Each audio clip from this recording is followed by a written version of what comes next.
విశ్వసనీయత, రిలయబిలిటీ.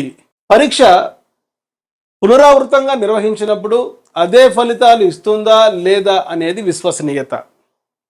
ఉదాహరణకు ఒక డాక్టర్ ఒక రోగిని పరీక్షించేటప్పుడు థర్మామీటర్ ఉపయోగిస్తే ఆరోగ్యంగా ఉన్నటువంటి వ్యక్తి యొక్క శరీర ఉష్ణోగ్రత 98.4 ఫారెన్హీట్ చూపించాలి. ఉదయం ఆ పరీక్ష నిర్వహించిన, మధ్యాహ్నం నిర్వహించిన, ఈవినింగ్ నిర్వహించిన ఒకే విధమైన ఫలితాలు పునరావృతం కావాలి ఆరోగ్యవంతమైన వ్యక్తికి థర్మామీటర్ను ఉపయోగించినప్పుడు. అది విశ్వసనీయత. అంటే ఒక థర్మామీటర్ వ్యక్తి యొక్క శరీర ఉష్ణోగ్రతను ఖచ్చితంగా కొలుస్తుందా లేదా అనేది సప్రమాణత అయితే, ఎన్నిసార్లు థర్మామీటర్ ఉపయోగించినా ఒకే విధమైన ఫలితాలు వస్తే అది విశ్వసనీయత. ఒక సైకాలజిస్టు ఒక వ్యక్తి యొక్క ప్రజ్ఞ, intelligence తెలుసుకోవాలనుకుంటున్నాడు.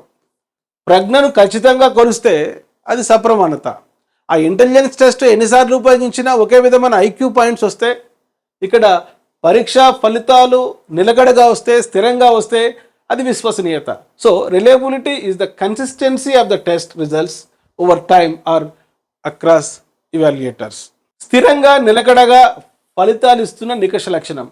The quality of a test gives constant stable results. ఇక్కడ కీవర్డ్స్ ఏంటంటే స్థిరంగా ఫలితాలు ఇవ్వడం, నిలకడగా ఫలితాలు ఇవ్వడం, అది విశ్వసనీయత.